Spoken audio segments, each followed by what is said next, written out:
Hey everyone, this is Exploring Fiction, and welcome back to another video. So guys, I grew up on Skyrim, and finally, on and off over the last year, I bought and have been playing through all the main quest lines of the Elder Scrolls 4 Oblivion. So first off, let me just say that Oblivion has become one of my favorite games of all time. It's charming and adventurous, with great stories and atmospheres everywhere. But this video isn't a review of Oblivion, so let's get focused again. Before we jump into the ranking, let me just clarify what I consider the main quest lines that are part of this ranking. This will include the main story, the Dark Brotherhood, the Thieves Guild, the Mages Guild, the Fighters Guild, the Arena, the Shivering Isles DLC main quest line, and the Knights of the Nine DLC. So this ranking is based mostly on my personal enjoyment, but also the quality of the story, as well as how well the quests are constructed. And a little disclaimer, my taste in video games leads me to have more fun with outdoor, big battle style quests, rather than cave diving fetch quests. But even though Oblivion has a lot of those, the latter that is, it didn't really affect my overall enjoyment too much. Still, keep that in mind. So without further ado, let's dive right into the ranking of the main quest lines of The Elder Scrolls 4 Oblivion. And coming in at number 8 is the Arena. Now, the Arena is right down my alley. Just one long series of arena fights against all different types of foes. However, I just can't justify it any higher, because there isn't much of a quest line to speak of, besides finding out the ancestry of the Grand Champion, the Grey Prince, and learning he's a vampire. That's fun and all, don't get me wrong, but it's really the only story to be had here, and so the Arena unfortunately comes in last place. Coming in at number 7, the Fighters Guild. The Fighters Guild was the first faction I played, and while I enjoyed it, I remember a lot of it just being a bunch of fetch quests in the beginning. There are some highlights here though. Everything involving the Blackwood Company, especially the last quest where you raid their hideout and discover the Hiss Tree, was extremely fun and a great little story. And the character of Modron Orain is one of my favorites in the entire game. You can feel yourself earning his respect as you progress, and by the end, he's your greatest ally in the guild. At number 6, the Mages Guild. I don't know if this is an unpopular opinion or not, but I found the Mages Guild to be very middle of the road. While I understand that in order to gain respect and renown in the guild, you must do more menial tasks and quests, but that still doesn't make them more fun. However, once you get into the meat of the story involving Mannimarco and the Necromancers, it gets much better, and the final fight against Mannimarco, which some find underwhelming, I thoroughly enjoyed. Also, becoming the Archmage felt much more impactful than becoming the leader of any other guild, especially having the Archmage's quarters for yourself. At number 5, the Thieves Guild. Now, I question whether my placement of the Mages Guild would be controversial, but I know putting the Thieves Guild at 5 is a hot take. However, I stand by it. I'm just not the type of video game player to where the Thieves Guild is the most appealing to me. So I don't necessarily have anything too bad to say about it, it's just not my style. However, let me get into some of the good stuff before moving on. First, I will say this guild does the best job making it feel like time is passing as you progress, since you have to steal a certain number of items worth of gold and sell it to guild fences before you can get your next assignment. Also, the character of the Grey Fox is one of my favorite in the game. Finally, despite my earlier statement that the Thieves Guild playstyle isn't my favorite, the final quest of stealing an Elder Scroll and the whole story behind it may have been the best single storyline throughout the entire game. Plus, all the fun locations you have to traverse, such as the Imperial Library, are great.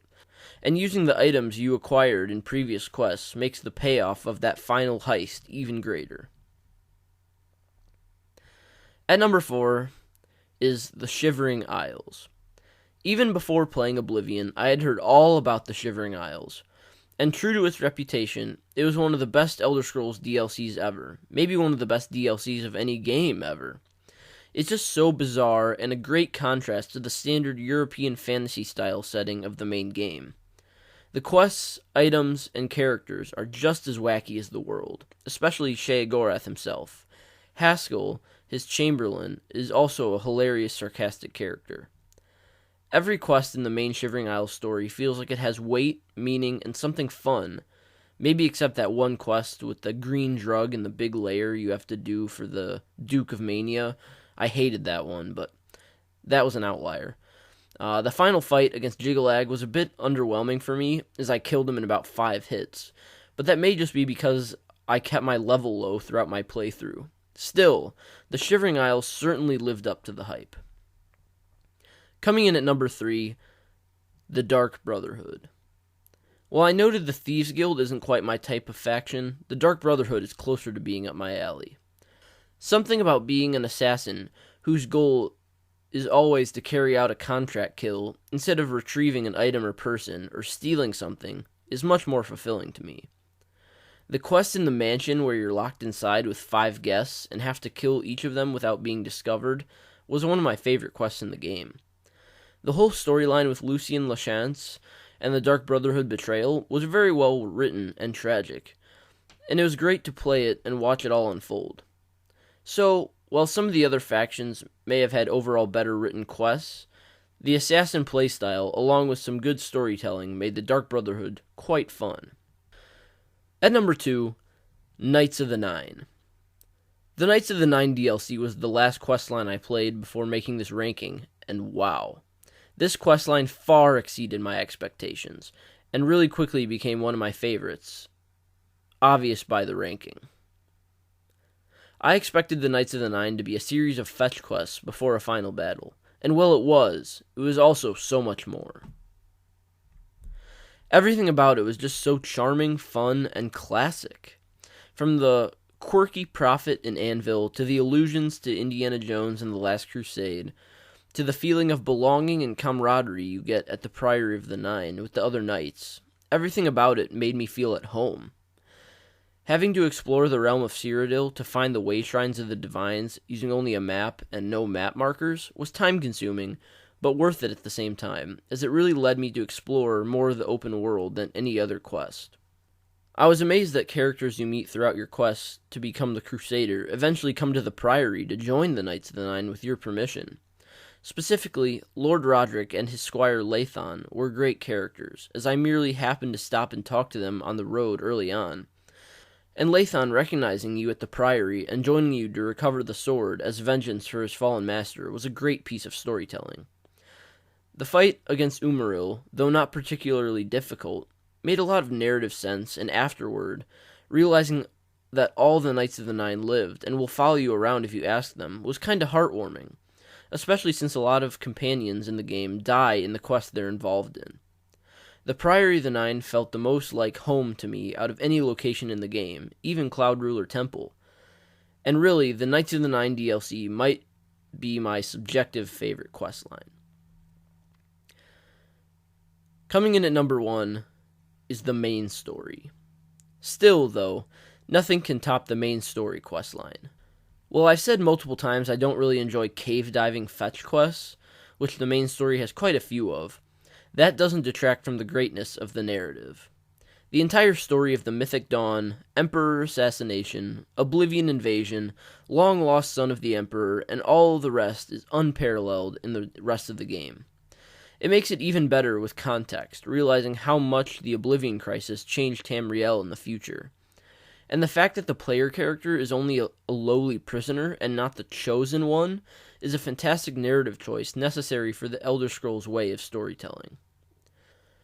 The main story questline also has some of the best ally NPCs, from Martin Septim, voiced by Sean Bean, Joffrey, the leader of the Blades, and Boris, the Blades agent who's your friend throughout the storyline.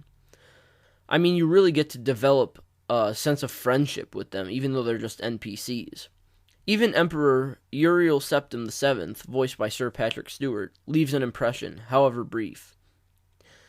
The villain Mankar Cameron is a great one, since he believes what he's doing is necessary, and that Tamriel is merely the Daedric realm of Lorkhan, which is an intriguing idea. His paradise is an eerie location, and the final battle in the Imperial City might be the single best battle in the game. and it was just my type of quest. Watching Martin as the Golden Dragon avatar of Akatosh defeat Mehrunes Dagon was so cool, even with the age graphics. Overall, though it sometimes wasn't the most fun to play, the main story questline ranks at the top for its masterful narrative and unforgettable characters. So guys, that concludes my ranking of the main questlines of The Elder Scrolls IV Oblivion.